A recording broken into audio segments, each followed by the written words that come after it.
The high desert town of Barstow, California, sat like a forgotten outpost where the Mojave swallowed the last remnants of civilization.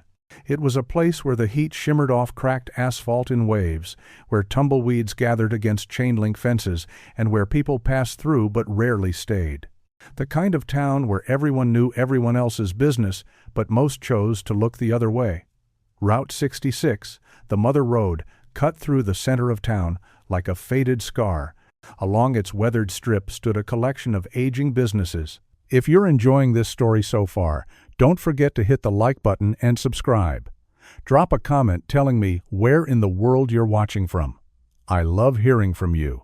A pawn shop with bars on the windows, a liquor store with a flickering neon sign, and tucked between them, a small diner that had somehow survived 60 years of desert sun and economic decline.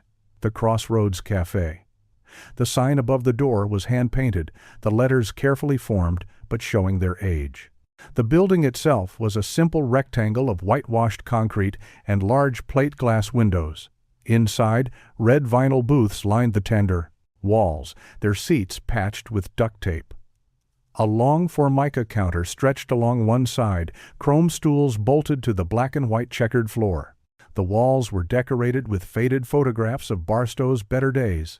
Smiling families at the drive-in, classic cars gleaming in showroom condition, soldiers returning home from distant wars. It was 2:30 inches the afternoon on a Tuesday, the dead zone between lunch and dinner. The air conditioning struggled against the relentless heat, its labored hum a constant background noise.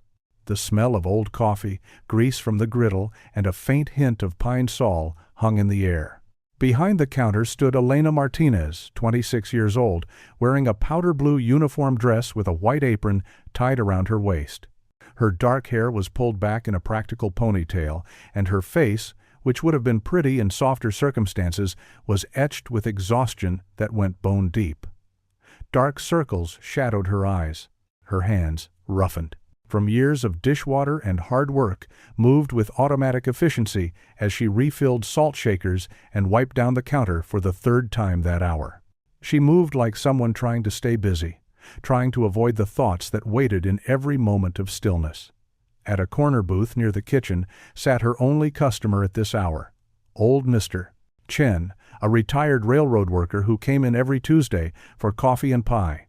He was reading a 3-day-old newspaper, his gnarled hands turning the pages with deliberate care. He was harmless, quiet, and tipped exactly 15% every time. Elena glanced at the clock. 2 hours until her shift ended. 2 hours until she could pick up her daughter from the neighbor's apartment. 2 hours until she could collapse on her threadbare couch and try to figure out how she was going to pay this month's rent. The bell above the door chimed. Elena looked up automatically, her professional smile already forming. The smile died before it reached her eyes. 3 men walked in, and the temperature in the room seemed to drop despite the heat. They moved with the loose, predatory confidence of men who had never been told no. They wore identical leather vests over dirty t-shirts, the vests bearing a patch on the back, a flaming skull with crossed tire irons beneath it. The Iron Reapers MC. The leader was a man in his late 30s named Vince Chains Mallory. He was broad-shouldered and thick through the chest, his arms covered in faded prison tattoos. His face was hard, his eyes flat and mean. He wore his hair slicked back with too much gel, and a thick gold chain hung around his neck, hence the nickname. He had the look of a man who enjoyed hurting people. Behind him came 2 younger prospects, earning their patches through loyalty and violence. Snake was wiry and twitchy, his movements jerky, his eyes constantly darting. He had the hollow-cheeked look of someone who did more drugs than food. Brick was the muscle, 6'4", and built like his namesake, with a shaved head and knuckles that showed the scars of 100 bar fights. They didn't sit. They spread out, Chains moving to the counter, Snake blocking the door, and Brick positioning himself near Mr. Chen's booth. It was a maneuver, deliberate and practiced. Elena's hand stilled on the salt shaker. Her heart began to hammer against her ribs. "Afternoon, Elena," Chains said, his voice carrying a false friendliness that made her skin crawl. He leaned against the counter, his massive forearms pressing into the formica. "Looking good today. Real good." We're closed for cleaning, Elena said, her voice steady despite the fear climbing her throat. You'll have to come back in an hour, Chain smiled. It didn't reach his eyes. Now, that's not very friendly. We just want some coffee. Nothing wrong with that, is there? Snake laughed, a high, unpleasant sound. Yeah, just some coffee, and maybe some of that pie. The pretty waitress always makes the pie taste better. Mr. Chen slowly folded his newspaper, his weathered face carefully neutral. He had lived through the Cultural Revolution. He knew when to be invisible. Elena's hand moved toward the phone behind the counter. It was an old landline, the receiver heavy and solid. Sheriff's number was on speed dial. I wouldn't do that, Chain said softly. His hand shot out, faster than she expected, and clamped down on her wrist. His grip was iron, his fingers digging into her skin hard enough to bruise. We're just having a conversation. Let go of me, Elena said, trying to pull back. Her voice shook now. Or what? Chains leaned in closer, his breath hot and sour. You gonna call your husband? Oh, wait. He made an exaggerated expression of mock sympathy. That's right. He's not around anymore, is he? Heard he ran off with some girl from Vegas. Left you and that little brat of yours all alone. The words were designed to wound, and they did. Elena's face flushed with humiliation and rage. Rent's coming due, isn't it, Elena? Chains continued, his voice dropping to a cruel whisper. I hear you're 2 months behind. Landlord's gonna kick you out. What you gonna do then? Where's that little girl gonna sleep? That's none of your business, Elena hissed, still trying to wrench her arm free. See? That's where you're wrong. Chains tightened his grip, making her gasp. We take care of our community. We're offering you a solution. You come work for us private parties, entertaining our friends, and we make sure your rent gets paid. Make sure your daughter's got food. It's a good deal. I'm not. Elena's voice broke. I'm not doing that. Let go of me. Chain's expression darkened. The false friendliness evaporated. You think you got a choice? You think anyone in this town's gonna help you? Look around, sweetheart. You're alone. Mister? Chen stood up slowly, placing a $5 bill on the table. He moved toward the door, his head down. Sit. Down, old man, Brick rumbled, stepping into his path. Mr. Chen froze. Leave him alone, Elena pleaded. He's got nothing to do with this. Everything in this town's got to do with us, Chain snarled. With his free hand, he reached across the counter and grabbed Elena by the collar of her uniform, yanking her forward until her ribs slammed against the counter's edge. The air rushed from her lungs. You don't get to tell us no, he said, his face inches from hers. You're gonna learn some respect. The bell above the door chimed again. The man who entered the Crossroads Cafe was unremarkable at first glance. He was in his early 30s, dressed in worn jeans, a faded gray t-shirt, and a lightweight tactical jacket despite the heat. He was 6 feet tall, lean but solidly built, with short brown hair and a few days' worth of stubble. His face was weathered, lined in ways that suggested hard years rather than age. His eyes were a pale, unsettling gray, the kind of eyes that seemed to look through people rather than at them. He carried a small backpack over one shoulder, and at his heel walked a dog. The German shepherd was magnificent. His name was Odin, and he was a retired military working dog, 90 pounds of muscle, intelligence, and controlled aggression. His black and tan coat was immaculate, his ears erect and alert. He moved with a slight hitch in his left rear leg, a souvenir from an IED blast in Kandahar that had ended both their active service careers. The man's name was Marcus Hale. Chief Petty Officer Marcus Hale, U.S. Navy SEALs, retired on medical. He had 16 years of service, 4 combat deployments, and more classified operations than he could count. He had left the teams 3 years ago, when the blast that injured Odin had also left him with a traumatic brain injury and hearing damage that made him ineligible for further deployments. He and Odin had been driving cross-country, taking the old roads, avoiding the interstate. Barstow was supposed to be a fuel stop, nothing more. The Crossroads Cafe had a sign in the window advertising fresh coffee. That was enough. Marcus stepped inside, and the scene registered instantly. His training never left. In the fraction of a second it took for the door to close behind him, his mind catalogued everything. 3 hostiles, leather vests, gang colors, Iron Reapers known to him from intel briefs, violent, territorial, involved in drugs and trafficking. Primary threat, large male, at counter, approximately 220 pounds, gripping female employee. Aggressive posture, dominant. Secondary threat, thin male by door, twitchy, possible drug use, blocking exit, armed visible knife, on belt. Tertiary threat, large male near elderly civilian, approximately 260 pounds. Slow mover, physical intimidation, female victim, mid-20s, terrified, actively being restrained. Civilian, elderly male, Asian, non-combatant, attempting to flee. Marcus's eyes swept the room in less than a second. He didn't react. He simply moved to the counter, to a stool 3 down from where Chains was holding Elena, and sat down. Odin took his position beneath the stool, his body disappearing under the counter. "Coffee, black," Marcus said quietly. The entire room seemed to freeze.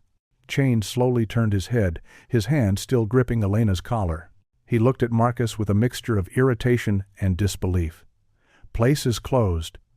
"Door was open," Marcus replied. His voice was flat, emotionless. "Sign says, you serve until 4. Snake, by the door, laughed nervously. "You deaf, man?" He said, "We're closed." Marcus didn't look at Snake. He kept his eyes on Elena.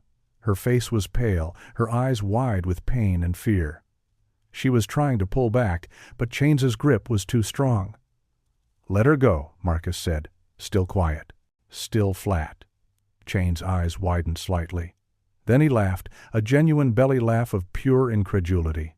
"Are you serious right now?" Brick moved away from Mr. Chen, lumbering toward Marcus. "You got about 5 seconds to walk out that door, friend." "Let her go," Marcus repeated. "Walk out. Don't come back. This is your only chance." The words hung in the air, cold and final. Chains released Elena's collar and turned fully to face Marcus. He was still smiling, but his eyes were murderous. "You know who we are? You know what we do to people who get in our way?" "I know what you are," Marcus said. "You're 3 men who are about to make the worst mistake of your lives." Snake pulled his knife, a cheap serrated blade. "Man, you must have a death wish." Beneath the counter, Odin's ears twitched forward. A low, subsonic rumble started in his chest. Not a growl yet, just the prelude. Marcus's hand moved slowly, deliberately, and rested on top of the dog's head. The pressure was a command. "Not yet. Hold." Chains leaned in, his face inches from Marcus's. "Last chance, hero. Walk away." Marcus looked at him with those cold, empty eyes. When he spoke, his voice dropped, even lower, barely above a whisper, but every word carried the weight of absolute certainty. "You put your hands on her again. You don't leave this diner. You understand me? Not walking. Not breathing. You don't leave." The silence that followed was suffocating. Chains blinked. For just a moment, something primal in his brain, the part that still remembered what real predators looked like, sent up a warning flare. This wasn't some random hero. This was something else. But Chains was too proud, too committed, too stupid to listen. "Brick," he said softly. "Break his fucking jaw."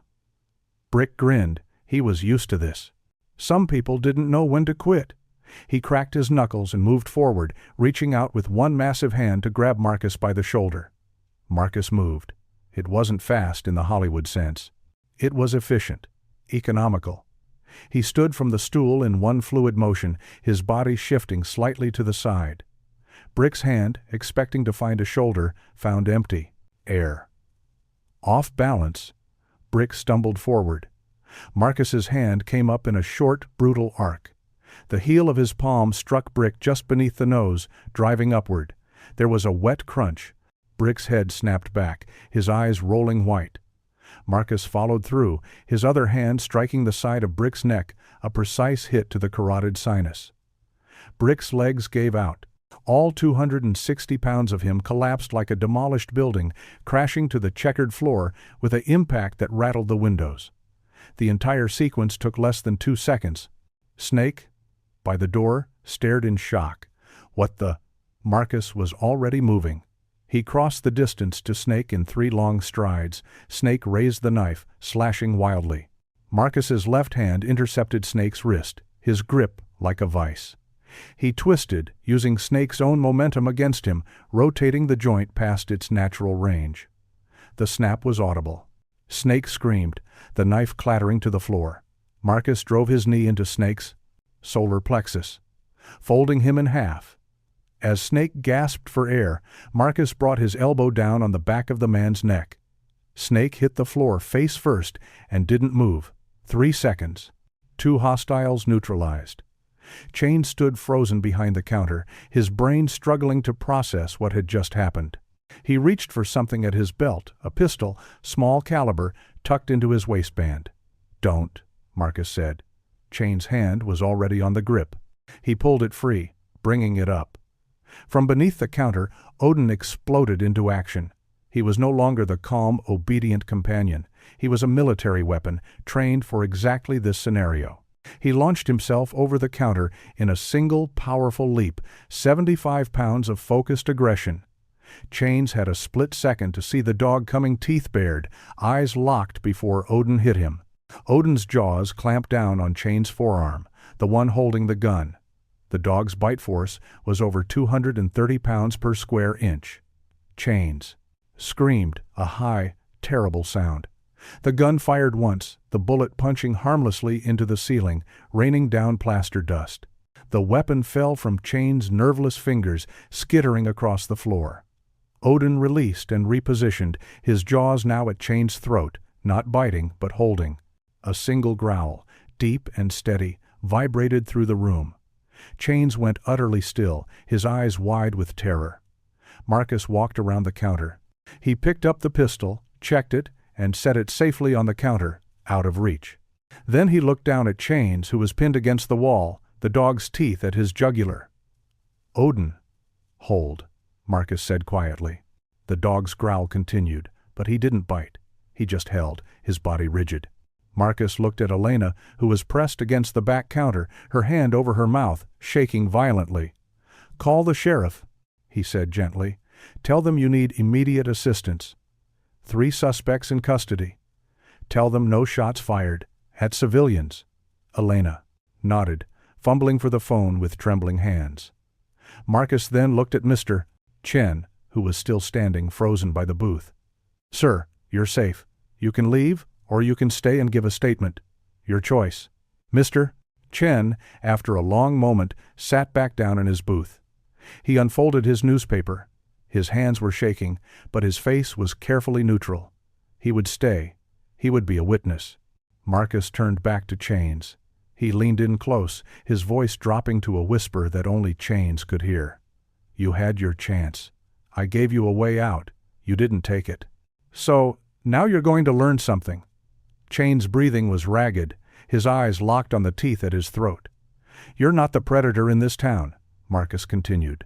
"You're not untouchable. You're just a bully who got used to people being too scared to fight back. But now you know. Now you'll always know. There's always someone bigger. Always someone faster. Always someone who won't back down." He straightened. Odin. Off guard. Odin released Chains' throat and stepped back, but he remained between Chains and the door. His eyes never left the man. Chains slumped to the floor, clutching his bleeding arm, his face white with shock. In the distance, sirens began to wail. Elena was still on the phone with dispatch, her voice shaking but functional, relaying information. Marcus moved back around the counter and sat down on his stool as if nothing had happened. He looked at the coffee pot on the burner, still half full. He reached over, took a clean mug from the stack, and poured himself a cup. The liquid was black, bitter, and scalding hot. He took a sip. "Thank you," Elena whispered from behind him, her voice breaking. "Thank you." Marcus didn't turn around. He just nodded once, a small, almost imperceptible movement. "You're safe now," he said quietly. "They won't be back." The sirens grew louder, and the first patrol car's lights began to strobe through the diner's windows, painting the walls in red and blue. The Crossroads Cafe was transformed into a crime scene in a matter of minutes. Two San Bernardino County Sheriff's Patrol cars were parked at angles in the lot, their light bars still rotating, casting hypnotic patterns across the cracked asphalt. A third vehicle, an unmarked Crown Victoria, pulled up moments later. Inside the diner, Snake and Brick were conscious but subdued. Snake was sitting against the wall, cradling his broken wrist, his face gray with shock and pain. Brick was on his back on the floor, blood crusted beneath his nose, his eyes open but unfocused. A deputy knelt beside each of them, securing their hands with zip ties behind their backs. Chains remained slumped behind the counter, a deputy standing over him with a gauze pad pressed to his savaged forearm. The bleeding had slowed, but the bite was deep. He would need stitches, possibly surgery, to repair tendon damage. He stared at nothing, his earlier bravado completely evaporated. Marcus sat on his stool, hands visible, resting on the counter. Odin sat at his heel, perfectly still, perfectly disciplined. The dog's eyes tracked the deputy's movements, but he remained calm. The lead deputy, a weathered man in his 50s named Rodriguez, had taken Marcus's identification, a California driver's license, and a retired military ID card. He studied them carefully, then looked up at Marcus with new understanding. "Chief Petty Officer Hale," Rodriguez said, his tone respectful. "Navy SEALs?" "Retired," Marcus replied simply. Rodriguez nodded slowly. He'd been a Marine 20 years ago. He understood. "And the dog?" "Military working dog, retired. Explosives detection, patrol, and apprehension." Rodriguez looked at Odin, then at Chaines's mangled arm. "I can see that." The door opened, and a man in his late 40s walked in. He wore civilian clothes, jeans, a button-down shirt, and a sheriff's badge clipped to his belt. This was Detective Frank Sawyer, head of the county's gang task force. He had a face that had seen too much and believed in too little. His eyes swept the scene, taking in the three incapacitated bikers, the terrified waitress, the elderly man in the booth, and Marcus sitting calmly with his coffee. "Rodriguez," Sawyer said. "What have we got?" Rodriguez handed him Marcus's IDs. "Witness statements are consistent. The three Iron Reapers came in, assaulted the female employee, threatened the civilian. This gentleman," he nodded at Marcus, intervened, "used non-lethal force to neutralize the threats and called us in." Sawyer studied the IDs, then looked at Marcus for a long moment. "SEAL, huh?" "Yes, sir." "You just passing through?" "Yes, sir." "Stopped for coffee." Sawyer's mouth twitched, not quite a smile, but close. "Hell of a coincidence." "Yes, sir." Sawyer moved to where Elena was sitting in a booth, a female deputy beside her taking her statement. Her hands were wrapped around a cup of tea, but she wasn't drinking it. She was still, shaking. "Miss Martinez," Sawyer said gently, sitting across from her. "I know this is difficult, but I need you to tell me exactly what happened." Elena's voice was barely above a whisper. They come in all the time, for weeks now. Always when it's slow. Her voice broke. "They want me to work for them, private parties. They said if I don't, they'll make sure I lose my apartment. They know where my daughter goes to school." Sawyer's expression darkened. "How many times has this happened?" 5, maybe 6 times. It's been getting worse. Today, Chains, he grabbed me. He wouldn't let go. I thought," her eyes filled with tears, "I thought he was going to drag me out of here." "And then, Mr. Hale arrived?" Elena nodded. He just sat down and asked for coffee, like it was normal. When he saw what was happening, he told them to leave. Chains didn't listen. His friend tried to attack him, and she looked over at Marcus. It was over in seconds. He didn't even look angry. He just stopped them. Sawyer turned to Mr. Chen. "Sir, do you corroborate this statement?" Mr. Chen looked up from his newspaper. He spoke with a thick accent, his English careful and precise. "The men came in. They were aggressive. They hurt the girl. The other man, the quiet one, he gave them a chance to leave. They did not take it. He defended her. He defended me. He is a good man." Sawyer nodded. He stood and walked over to Marcus. He pulled up a stool and sat down beside him. "Mr. Hale," Sawyer began, "I need to be clear about something. What you did here, interfering in an active assault, engaging 3 suspects, was incredibly dangerous. You could have been killed. Yes, sir, but you didn't hesitate. No, sir. Sawyer was quiet for a moment. The Iron Reapers have been operating in this county for 8 years. They deal meth, they run girls, and they intimidate anyone who tries to stop them. We've been trying to build a case, but every time we get close, witnesses disappear or recant. They're ghosts. He paused. Until today. Marcus said nothing. He took another sip of his coffee. Miss Martinez will need to testify, Sawyer continued. These 3 are going away for assault, attempted kidnapping, and weapons charges. But if she testifies, the Reapers will retaliate. They always do. Marcus set his cup down. He looked at Sawyer with those cold, empty eyes. How many Reapers are there in Barstow? Active members? Maybe 20. Hangers-on? Prospects? Another 30? And you think they'll come after her? I know they will. Marcus was silent for a long moment.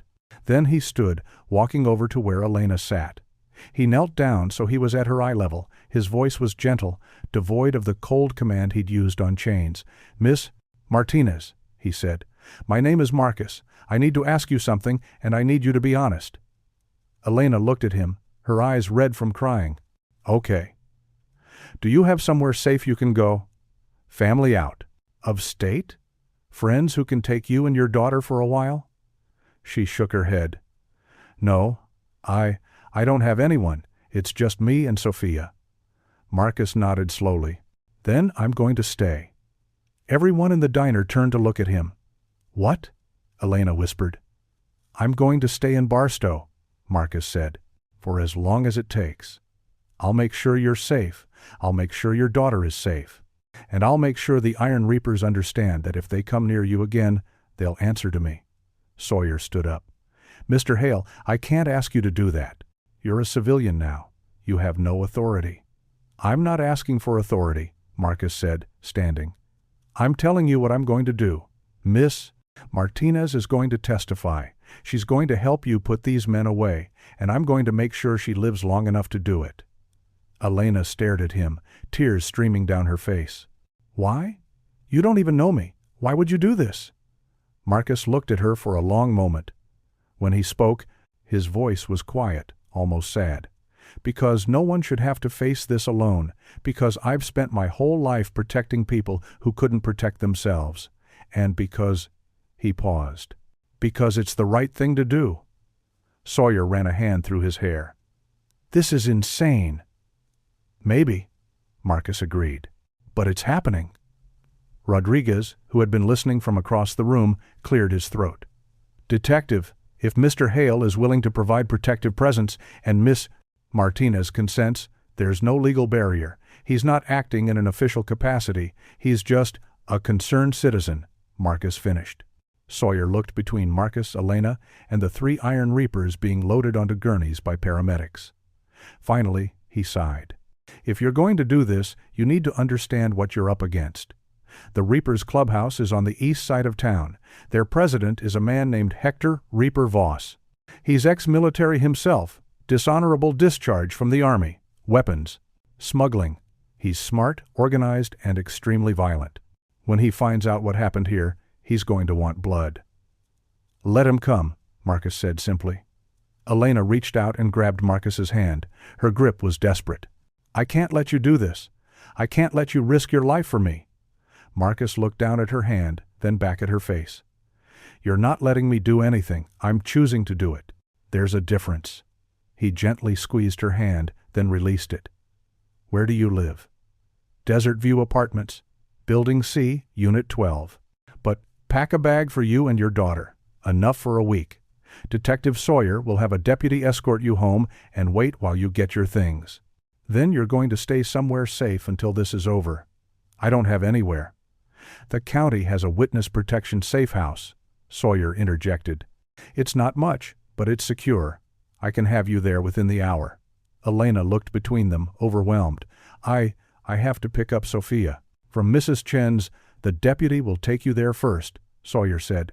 We'll make sure your daughter is safe. Marcus stood, retrieving his backpack from the floor. "Detective, I'll need to coordinate with you. If this story has you on the edge of your seat, make sure to subscribe and turn on notifications so you never miss stories like this. Your support means everything and helps me bring you more incredible true stories of courage and loyalty. I want the safe house address, patrol schedules, and any intel you have on the Reaper's operations." Sawyer nodded.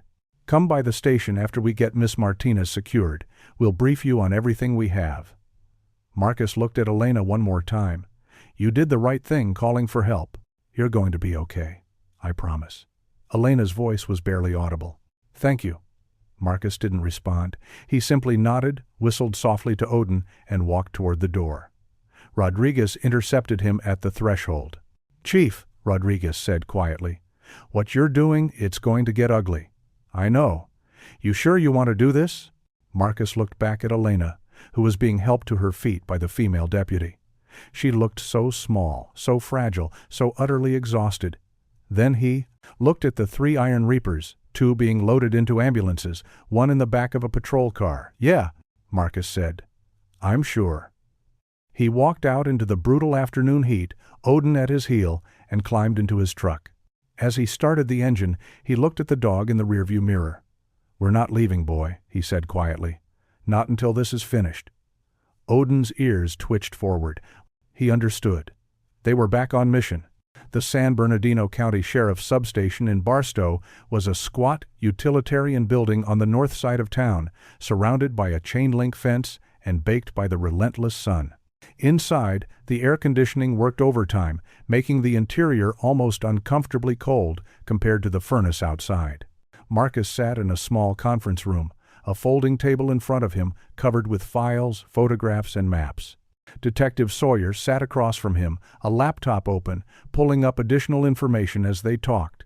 A pot of burnt coffee sat between them, mostly untouched. "The Iron Reapers MC," Sawyer began, tapping a photograph pinned to a corkboard on the wall. The photo showed a group of bikers outside a dilapidated warehouse, their cuts clearly visible. Founded 12 years ago by Hector Voss after he got kicked out of the army. Started as a small crew running meth from the border, but they've expanded. Now they control most of the drug traffic in the high desert, and they've branched into prostitution and protection rackets. He pointed to a second photograph, this one a mugshot. Hector Reaper Voss was a bull of a man, mid-40s, with a shaved head, a thick beard, and eyes that looked dead even in the harsh light of the booking photo. His neck was thick, his shoulders massive, and his forearms were covered in military tattoos and gang ink. Voss did 2 tours in Iraq, Sawyer continued. Infantry. He was good at his job, too good. Got caught selling weapons to locals, dishonorably discharged. When he came back, stateside, he brought his skills with him. He's tactically trained, paranoid, and ruthless. He runs his club like a military unit. Discipline, hierarchy, consequences for failure. Marcus studied the photograph. Who's his second? Sawyer pulled out another photo. This is Vincent Smoke Cardenas, former Marine, also discharged conduct unbecoming. He's Voss's enforcer, handles discipline within the club, and deals with external threats. He's the one you need to worry about. He's smart, patient, and extremely violent. Chains, Snake, and Brick, the 3 from the diner, their prospects? Low-level soldiers? Sawyer confirmed. They were on a recruitment run, trying to bring Miss Martinez into their trafficking network. It's how they operate. They target vulnerable women, single mothers, women in debt, women with no support system. They offer help, then trap them. Marcus's jaw tightened. How many women? Active? We estimate 15 to 20, but they move them around. Barstow, Victorville, even up to Las Vegas. We've tried to get victims to testify, but Sawyer shook his head. They're too scared. And the ones who did talk ended up dead or disappeared. Elena's different, Marcus said quietly. She called you in. She's willing to fight, which makes her a threat to their entire operation, Sawyer replied. When Voss finds out that 3 of his guys got taken down by one man and that we're building a case with Elena as a witness, he's going to move fast. He can't let this stand. It undermines his authority. Marcus leaned forward, studying the map of Barstow pinned to the wall. "Show me the clubhouse." Sawyer pointed to a red circle on the east side of town near the railroad tracks.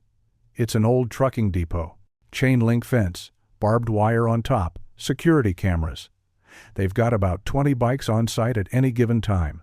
We've tried to raid it twice, but by the time we get warrants, everything's clean. They've got someone tipping them off." "Dirty cop?" Sawyer's expression darkened. "Possibly. Or a clerk. Or a lawyer. We don't know. But Voss always knows we're coming." Marcus studied the map, his mind already working. "What about the safe house where you're putting Elena?" Sawyer pulled out a second map, this one showing a residential area on the west side of town. "It's a small rental house, 2 bedrooms, 1 bathroom, quiet neighborhood. We've got a patrol unit driving past every 2 hours and a deputy stationed outside overnight. It's the best we can do with our budget." Marcus frowned. "1 deputy? We're stretched thin. There's only 12 of us covering 300 square miles of desert." "Not enough." "I know." Sawyer met his eyes. "That's why I'm not stopping you from doing this. Officially, I can't condone a civilian providing protection. Unofficially, you're probably the best chance she has." Marcus sat back, his mind processing the tactical situation. "I'll need access to the safe house. I'll set up a perimeter. Install early warning systems. If the Reapers come, I want to know before they're in firing range. I can authorize that. And I'll need Elena's cooperation. She has to follow my instructions exactly. No exceptions. I'll make that clear." Marcus looked at the photograph of Hector Voss again. "When he comes, and he will come, it won't be subtle. He'll want to make a statement. He'll bring numbers. How many? At least 10, maybe more. They'll come at night, probably between 2 and 4 a.m. when response times are slowest. They'll try to overwhelm the location fast, grab Elena, and disappear." Sawyer paled slightly. "You're talking about a small war." "Yes." "And you're planning to hold them off alone?" Marcus looked at Odin, who was lying quietly in the corner, his head on his paws but his eyes open and alert. "Not alone." Sawyer ran a hand over his face. "Jesus, this is insane. You have a better option?" Sawyer was silent for a long moment. "No, I don't." He looked at Marcus. "If this goes bad, if civilians get hurt, if property gets destroyed, there's going to be hell to pay. The DA, the brass, the media, they're all going to come down on this." "Let them," Marcus said simply. "Elena Martinez is going to live through this. Her daughter is going to have a mother. That's all that matters." Sawyer nodded slowly. "All right. I'll make the arrangements. Elena and her daughter will be at the safe house by tonight. You can move in after dark." Marcus stood, extending his hand. "Thank you, Detective." Sawyer shook it. "Don't thank me yet.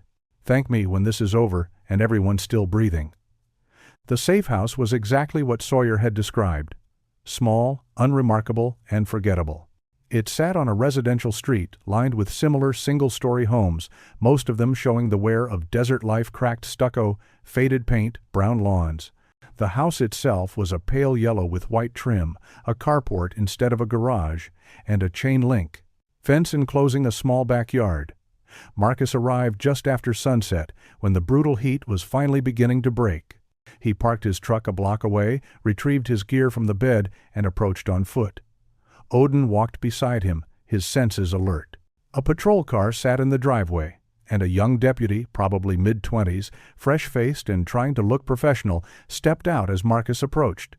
"You must be Mr. Hale," the deputy said, offering his hand. "I'm Deputy Collins. Detective Sawyer briefed me." Marcus shook his hand. "Situation, Miss?" "Martinez and her daughter arrived about an hour ago. They're inside. Everything's been quiet. I've done 2 perimeter checks, no suspicious activity." "Good. I'm going to do my own sweep, then set up inside. You're off shift at midnight?" "Yes, sir. Deputy Ramirez is taking over. I want both of you to keep your radios on Channel 3. If anything happens, you call it in immediately. Don't try to be a hero. Understand?" Collins nodded, a bit intimidated by the intensity in Marcus's eyes. "Understood." Marcus moved past him to the front door and knocked 3 sharp raps. Who is it? Elena's voice, frightened. Marcus Hale. There was a pause, then the sound of locks being turned. The door opened a crack, the chain still engaged. Elena's face appeared, her eyes red and swollen from crying. It's okay, Marcus said gently. It's me. Can I come in? Elena nodded, closing the door to remove the chain, then opening it fully. Marcus stepped inside, Odin following. Elena immediately knelt down, her hand tentatively reaching out to the dog. Can I pet him? She asked. Odin, friend, Marcus said. The dog's posture relaxed slightly, his tail giving a single wag. Elena touched his head gently, and Odin leaned into her hand, offering comfort. He's beautiful, Elena whispered, her voice breaking again. He's a good boy, Marcus agreed. He'll keep you safe. Marcus looked around the interior of the safe house. It was sparse, a small living room with a couch and a television, a kitchenette with outdated appliances, a narrow hallway leading to 2 bedrooms and a bathroom. The windows were covered with thin curtains, and the locks on the doors were standard residential hardware, inadequate. From one of the bedrooms a small voice called out, Mama? Elena stood quickly. It's okay, mija, stay in your room. But a little girl appeared in the hallway anyway. Sofia Martinez was 5 years old, tiny for her age, with her mother's dark hair and enormous brown eyes. She wore a pink nightgown with unicorns on it and clutched a stuffed rabbit. She looked at Marcus with a mix of curiosity and fear. Marcus knelt down, making himself smaller, less intimidating. Hi, Sophia. My name is Marcus. I'm a friend of your mom's. Sophia didn't respond. She just stared. This is Odin, Marcus continued, gesturing to the dog. He's a very special dog. He used to be a soldier, just like me, and now he's going to help keep you and your mom safe. Is that okay? Sophia's eyes shifted to Odin. Slowly, very slowly, she took a step forward. Odin sat perfectly still, his tail wagging gently. Sophia reached out a tiny hand and touched the dog's nose. Odin licked her fingers. For the first time since Marcus had met her, Sophia smiled. He likes you, Marcus said softly. That means you're a good person. Sophia looked up at him. Are the bad men coming back? The question hung in the air, devastating in its simplicity. Marcus didn't lie to children. He looked her in the eyes and spoke with gentle honesty. Some bad men might try to scare your mom, but I promise you, they won't get past me, and they definitely won't get past Odin. You're safe here. Do you believe me? Sophia studied his face for a long moment. Then she nodded. Good, Marcus said. Now why don't you and your mom watch a movie or something while I make sure all the doors and windows are locked, okay? Sophia nodded again and ran back to her mother. Elena scooped her up, holding her tight, and carried her into the bedroom. Marcus stood and began his work. He spent the next hour conducting a thorough security assessment. He checked every window, every door, every possible point of entry. He noted weak spots. The back door had a flimsy lock that could be kicked in easily. The bathroom window didn't lock at all. The front door's frame was old wood that would splinter with one good hit. From his backpack, he pulled out tools and materials. He installed motion sensor alarms on the back door and both bedroom windows, simple battery-powered units that would emit a loud shriek if triggered. He reinforced the front door with a steel security bar wedged under the handle. He placed chairs against the bedroom doors from the inside as makeshift barricades. He also set up a small command center in the living room, a folding chair positioned where he could see both the front door and the hallway, a clear line of sight. He laid out his gear within easy reach: a tactical flashlight, zip ties, a first aid kit, and his satellite phone. He did not carry a firearm, not because he was opposed to them, but because he didn't need one. His hands were weapons. Odin was a weapon. And most importantly, if he engaged the Reapers with lethal force, he would cross a line that would bring legal consequences he couldn't afford. Non-lethal neutralization was the goal. As he worked, Elena emerged from the bedroom. Sophia had fallen asleep, clutching her rabbit. She's exhausted, Elena said softly, closing the door behind her. She didn't understand why we had to leave. I told her it was a vacation. That was smart, Marcus said. Elena looked around the room, taking in the security measures he'd put in place. You really think they're coming, don't you? Yes. When? Soon. Maybe tonight. Maybe tomorrow night. But they'll come. Elena wrapped her arms around herself. I'm scared. That's normal. Fear keeps you alert. But you can't let it paralyze you. He looked at her. If they do come, I need you to follow my instructions exactly. No hesitation. Can you do that? Yes. If I tell you to take Sophia and lock yourselves in the bathroom, you do it immediately. Don't ask questions. Don't argue. Just do it. Understand? I understand. And if something happens to me if I go down, you call 911 and you don't open that door for anyone except law enforcement. Not for me. Not for anyone claiming to be a friend. Only uniformed officers. Clear? Elena's eyes filled with tears. Please don't say that. Please don't, Elena. Marcus's voice was firm but kind. I need you to be strong, for Sophia. Can you do that? She nodded, wiping her eyes. Yes, I can do that. Good, now try to get some sleep. I'll be out here all night. Elena hesitated, then impulsively stepped forward and hugged him. It was brief, desperate, the hug of someone clinging to a life raft. Thank you, she whispered. Thank you for everything. Marcus didn't return the hug, but he didn't pull away either. He just stood there, a steady presence, and waited until she released him. Go, he said gently. Rest. Elena nodded and disappeared into the bedroom. Marcus sat down in his chair, Odin lying at his feet. He settled in for the long night, his senses tuned to the darkness outside, waiting for the storm he knew was coming. The Iron Reaper's clubhouse was a fortress of rust and anger. The old trucking depot had been converted into a headquarters that looked more like a military compound than a biker clubhouse. Chain-link fencing, topped with razor wire, surrounded the property. Security cameras were mounted at every corner. Inside, the main bay, once used for loading trucks, had been transformed into a common area with pool tables, a bar, and rows of motorcycles lined up with military precision. Hector Reaper Voss sat in a back office, a converted supervisor's room with a single window overlooking the bay. He was a mountain of a man, 6'3", and pushing 270 pounds, most of it muscle gone slightly to fat. His shaved head gleamed under the fluorescent lights, and his face was set in a permanent scowl. In front of him stood Vincent Smoke Cardenas, his second in command. Smoke was leaner, meaner, with a face like a hatchet and eyes that seemed to calculate everything. He wore his colors with pride, and his hands were never far from the knife he kept on his belt. Between them, sitting in a folding chair and looking like he wanted to disappear, was Chains. His right arm was heavily bandaged, the bite marks from Odin's attack requiring 43 stitches. His face was pale, his eyes hollow. Snake and Brick were in the hospital, Snake with a broken wrist and concussion, Brick with a fractured skull and severe facial trauma. They'd live, but they'd be out of action for weeks. Tell me again, Voss said, his voice deceptively calm. Slowly. Chains swallowed hard. We were doing what you told us, boss. Working on the waitress Elena. She was close to breaking, I swear. Then this guy walks in. This guy? Voss interrupted. Describe him. White guy, early 30s, maybe 6 feet, looked like nothing special. But he had a dog with him, big German shepherd. Smoke leaned forward. What did he say? He told us to let her go. Told us to leave. I laughed at him, boss, I swear. We all did. Then Brick tried to grab him, and Chains' voice shook.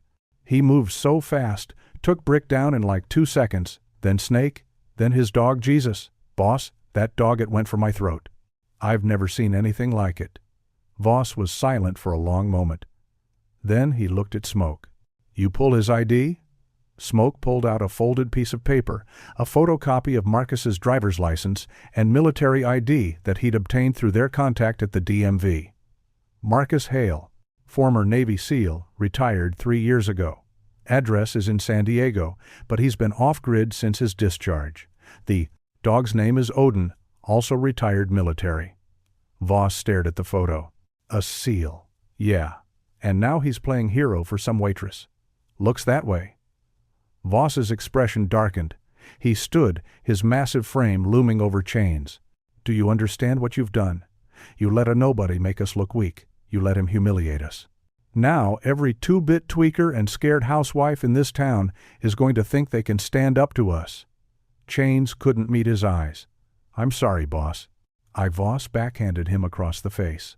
The blow was casual, almost lazy, but it sent Chains sprawling out of the chair, blood spraying from his nose. "Get out of my sight," Voss said. "You're suspended. No colors, no rides, no respect until you earn it back." Chains scrambled to his feet and fled the office. Voss turned to Smoke. "Find out where they put the waitress." "Safe house, probably." "Sawyer thinks he's clever, but he's predictable." "And the seal?" Voss smiled, but there was no warmth in it. "He wants to play soldier? Fine. We'll show him what happens when you step into our territory." He looked out the window at the assembled bikers in the bay. "Call everyone in. Full patch, hang-arounds, prospects, everyone. I want 20 bikes ready to ride by midnight. We going loud?" "Very loud. We take the safe house, we grab the waitress, and we make an example out of anyone who gets in the way. I don't care if he's a SEAL. He's one man. We're an army." Smoke grinned. "What about Hale?" Voss thought for a moment. "If he's smart, he'll run. If he's not," he shrugged. "Then we put him in the ground." Marcus didn't sleep. Sleep was a luxury he couldn't afford. He sat in the chair, his back straight, his breathing slow and controlled. He'd learned long ago how to enter a state of restful alertness, not quite sleep, but not fully awake either. His body rested, but his mind remained aware, processing every sound. The hum of the refrigerator, the distant bark of a dog, the occasional car passing on the street. Odin lay at his feet, similarly alert. The dog's ears twitched at every noise, his eyes half closed but ready to snap open at the slightest anomaly. At 11:47 p.m., Marcus's satellite phone buzzed silently. He picked it up and checked the screen. A text from Detective Sawyer. "Intel reports increased activity at Reaper Clubhouse. Multiple bikes arriving. Possible mobilization. Stay alert," Marcus replied with a single word. "Copy." He stood, moving silently to the window. He carefully pulled back the curtain and looked out at the quiet street. Deputy Collins' patrol car sat in the driveway, the interior dark but the radio antenna faintly visible. 2 houses down, a porch light flickered. Otherwise, the street was still. Too still. Marcus's instincts, honed by years of combat, told him something was wrong. He moved to the back door, checked the motion sensor. Active. He moved to the bedroom windows. Secure. At 12:03 a.m., Deputy Collins's shift ended. Marcus watched, through the window. As another patrol car pulled up, Deputy Ramirez, as scheduled. Collins spoke briefly with Ramirez, then drove away. Ramirez settled into position, engine idling. At 1:47 a.m., Odin's ears snapped forward. A low growl rumbled in his chest. Marcus was on his feet instantly. "What is it, boy?" Odin moved to the front door, his nose working, his body tense. Marcus crouched beside him, listening. At first, nothing. Then, faint, almost imperceptible, the sound of engines. Not close. Not yet. But coming. Multiple engines. Motorcycles. Marcus moved to the window again. The street was still empty, but in the distance, beyond the glow of the streetlights, he saw movement. Headlights, extinguished. Shadows, coasting. They were here. He moved quickly but silently to Elena's bedroom door and knocked softly. "Elena, wake up."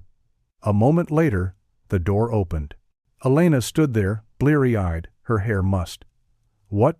They're coming," Marcus said. "Get Sophia. Lock yourselves in. The bathroom. Now." Elena's eyes went wide.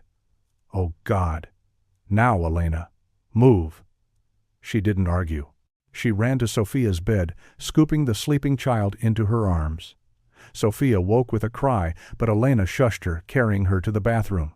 Marcus heard the lock click. He moved to the front door and tapped on it twice. Deputy Ramirez's window rolled down. "We've got incoming," Marcus called quietly. "Multiple hostiles, probably armed. Call it in and get ready." Ramirez's face paled, but he nodded, grabbing his radio. Dispatch, this is Unit 7, requesting immediate backup at 1247 Desert Rose Lane. Possible 10 to 10, armed suspects approaching. He never finished the sentence. The first Molotov cocktail hit the patrol car's hood, exploding in a blossom of flame. Ramirez screamed, throwing his door open and stumbling out, his uniform smoking. He fell to the ground, rolling to extinguish the flames. The second Molotov hit the living room window. Glass shattered, fire blooming across the protion, curtains and spreading to the couch. From the darkness, the motorcycles roared to life. The Iron Reapers came in a wave 15 bikes, engines screaming, riders howling like demons. They circled the house, throwing more Molotovs, smashing windows with chains and bats. The quiet residential street erupted into chaos. Marcus didn't panic. Panic was the enemy. He moved with cold precision. "Odengard," he commanded, pointing at the bathroom door. The dog immediately took position, his body blocking the hallway, his growl now a constant rumble. Marcus grabbed a kitchen towel, soaked it in the sink, and wrapped it around his face to filter the smoke. The fire was spreading fast, consuming the living room, filling the house with choking black smoke. He moved to the front door, looking out through the broken window. Ramirez was down, injured, but conscious, crawling toward cover. The Reapers were dismounting now, at least 10 of them, moving toward the house in a loose formation. Leading them was a massive man Marcus recognized from the photos, Hector Voss. He carried a baseball bat wrapped in barbed wire, and his face was twisted in a feral grin. "Come out, Seal," Voss bellowed. "Send out the girl, and maybe we let you live." Marcus didn't respond. He calculated his options. The house was compromised, burning. He couldn't hold position. He needed to create distance, confusion. He needed to break their momentum. He moved to the back door, opened it silently, and stepped out into the small backyard. The Reapers hadn't covered the rear yet, a tactical mistake. Marcus used it. He circled around the side of the house, moving through shadows, his footsteps silent. He came up behind the Reapers' line, near where 3 bikes were parked, their riders moving toward the house. Marcus struck. The first biker never saw him coming. A hand over his mouth, a precise strike to the carotid sinus. He was unconscious before he hit the ground. The second biker turned, mouth opening to yell. Marcus's palm strike crushed his solar plexus, collapsing his lungs. He folded silently. The third biker had time to pull a knife. Marcus disarmed him with a wrist lock, transitioned to a rear naked choke, and put him to sleep in 4 seconds. 3 down. But the commotion had been noticed. 2 more Reapers turned, seeing their brothers on the ground, and Marcus standing over them. "He's here!" one yelled. "Behind us!" Voss whirled, his eyes locking onto Marcus. "Get him!" 5 Reapers charged. Marcus didn't run. He stood his ground, using the narrow space between 2 houses as a choke point. They couldn't surround him. They had to come at him 1 or 2 at a time. The first swung a chain. Marcus ducked under it, stepped inside, and delivered a brutal combination: elbow to the jaw, knee to the ribs, push kick that sent the man sprawling. The second came with a bat. Marcus caught the swing on his forearm. The pain was blinding, but he channeled it, using the momentum to close. Distance. Headbutt to the nose, followed by a throw that slammed the biker into the fence. The third was smarter, keeping distance, pulling a knife. But he was too slow. Marcus feinted left, then exploded right, his hand trapping the knife arm, his body weight driving the man to the ground. A choke followed. Lights out. The 4th and 5th hesitated, seeing their brothers fall. That hesitation was fatal. Marcus charged them, a whirlwind of controlled violence. Strikes to nerve clusters, joint locks, submissions tools from years of training, executed with lethal efficiency.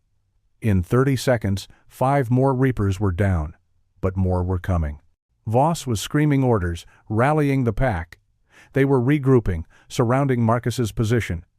Inside the house, smoke was pouring from every opening. Flames licked at the roof. The structure was minutes from collapse. Marcus made his decision. He couldn't hold here. He had to get Elena and Sophia out. He sprinted back toward the rear of the house, smashing through the back door.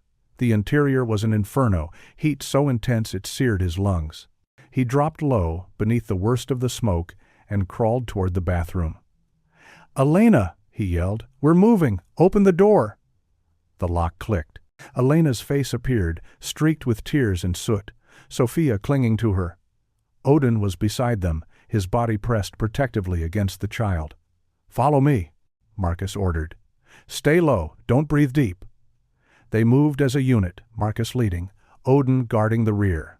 They burst out the back door just as the living room ceiling collapsed behind them in an explosion of flame and sparks.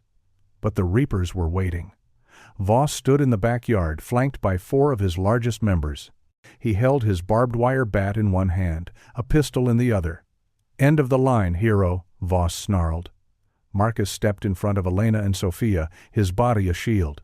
His breathing was labored, his forearm throbbing from the earlier bat strike, but his eyes were cold, focused. "Last chance," Marcus said. "Walk away." Voss laughed. "You've got balls, I'll give you that. But you're done. You're outnumbered, outgunned, and out of time." He raised the pistol, aiming at Marcus's chest. "Say goodnight." Before Voss could pull the trigger, a brilliant spotlight flooded the yard, accompanied by the unmistakable sound of helicopter rotors. A voice boomed from above, amplified through a loudspeaker. "This is the San Bernardino County Sheriff's Department. Drop your weapons and get on the ground. This is your only warning." Voss looked up, shielding his eyes. A police helicopter hovered overhead, its spotlight painting the scene in harsh white light. Behind it, the wail of sirens grew louder, multiple units converging on the location. Voss's face twisted in rage. He turned back to Marcus, his finger tightening on the trigger. Odin moved. The dog launched himself at Voss with the full force of his 90 pounds, hitting the massive biker in the pate, chest and driving him backward. The pistol fired, the bullet going wild, and Voss crashed to the ground, Odin's jaws clamped onto his gun arm. Voss screamed, trying to shake the dog off, but Odin held, his training absolute. The remaining Reapers panicked. 2 ran for their bikes, 2 others dropped their weapons and raised their hands. The sirens were now deafening, patrol cars screeching into the street, officers pouring out with weapons drawn. Marcus didn't move.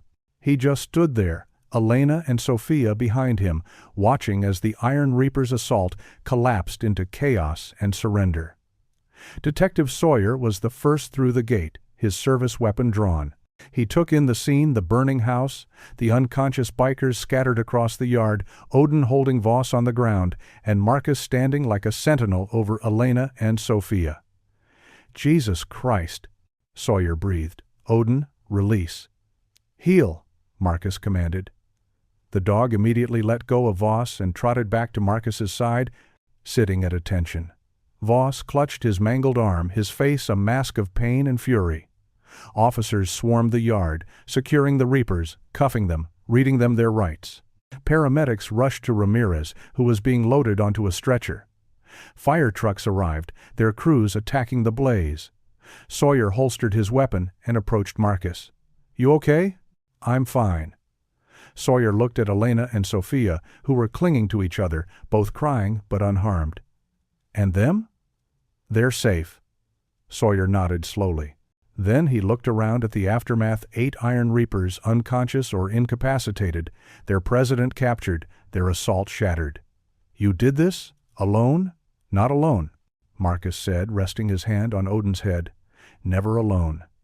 Sawyer shook his head in disbelief. "You're either the bravest man I've ever met, or the craziest." "Maybe both," Marcus said quietly. An officer approached, leading Voss away in handcuffs. The big biker glared at Marcus with pure hatred. "This isn't over," he spat. "You hear me? This isn't—" "It's over," Marcus said, his voice flat. "You're done. Your club's done. And if any of your people even think about coming after her again, they'll answer to me. Spread the word." Voss was dragged away, still spitting threats. Elena stepped forward, Sophia in her arms. The little girl was sobbing, her face buried in her mother's shoulder. Elena looked at Marcus, her eyes streaming with tears. "You saved us," she whispered. "You really saved us." Marcus looked at her, then at Sophia. He reached out and gently touched the little girl's head. "You're safe now." Both of you. I promise." Sawyer cleared his throat. "Miss Martinez, we need to get you checked out by paramedics, then we'll take you to a real safe location, somewhere far from here." Elena nodded, but she didn't move. She just kept looking at Marcus. "Thank you," she said again. I don't know how to." "You don't have to," Marcus said gently. "Just take care of your daughter. Be safe. That's all I need." She nodded, fresh tears spilling over. A female officer gently guided her toward an ambulance. As they walked away, Sophia looked back over her mother's shoulder. She waved a small hand at Marcus and Odin. Marcus waved back. 3 weeks later, the desert heat was just beginning to break as autumn approached. Marcus sat on the hood of his truck, parked on an overlook above Barstow, watching the sun set over the Mojave. Odin sat beside him, panting softly in the cooling air. His satellite phone buzzed. He checked it, a text from Detective Sawyer. "All 17 Iron Reapers in custody. Charges include attempted murder, arson, assault, trafficking. DA says it's the biggest organized crime bust in county history. Voss going away for 25 life. Elena testified yesterday. She was incredible. You should be proud." Marcus didn't reply. He just stared at the message for a long moment, then pocketed the phone. Another message came through. This one from an unknown number. "Mr. Hale, this is Elena. Detective Sawyer gave me your number. Sophia and I are in a new city, new apartment, new start. I got a job at a hospital, better pay, benefits. Sophia started kindergarten. She's talking more, smiling more. We're okay. We're really okay. I don't know how to thank you for what you did. You gave us our lives back. If you're ever in Arizona, please come visit. We'd love to see you and Odin, your family now." Elena. Marcus read the message twice. Then, for the first time in weeks, he smiled. A small, genuine smile. He typed back a single word, proud. He set the phone down and looked at Odin. "You did good, boy, real good." Odin's tail thumped against the truck's hood. They sat there as the sun dipped below the horizon, painting the desert in shades of orange and purple. The world was vast, the road ahead uncertain, but for this moment there was peace. Marcus thought about Elena and Sophia, safe in their new home. He thought about the Iron Reapers, broken and scattered. He thought about the quiet diner in Barstow where this had all begun. He had been just passing through, a fuel stop, a cup of coffee. But sometimes the smallest moments led to the greatest fights. Sometimes one person standing up made all the difference. Sometimes heroes were just ordinary people who refused to look away when someone needed help. Marcus slid off the truck and opened the driver's door. "Come on, Odin, let's go home." The dog jumped down and climbed into the passenger seat. Marcus started the engine and pulled onto the highway, heading west toward California, toward whatever came next. Behind them, the lights of Barstow flickered on, one by one, as the desert settled into night. The road stretched on, endless and open. And Marcus drove, knowing that somewhere out there, someone else needed help. Someone else was facing darkness alone. And when that moment came, when that call went out, he would be ready. Because that's what warriors did. That's what protectors did. They stood the line. They held the ground. They never, ever backed down. Not for anything. Not for anyone. Thank you so much for watching until the end. If this story touched your heart, please share it with someone who needs to be reminded that heroes still exist. Don't forget to subscribe if you haven't already, and let us know in the comments, what was your favorite moment? Was it Odin's loyalty, Marcus's protection, or the moment justice was served against the Iron Reapers? We read every comment. God bless, and see you in the next story.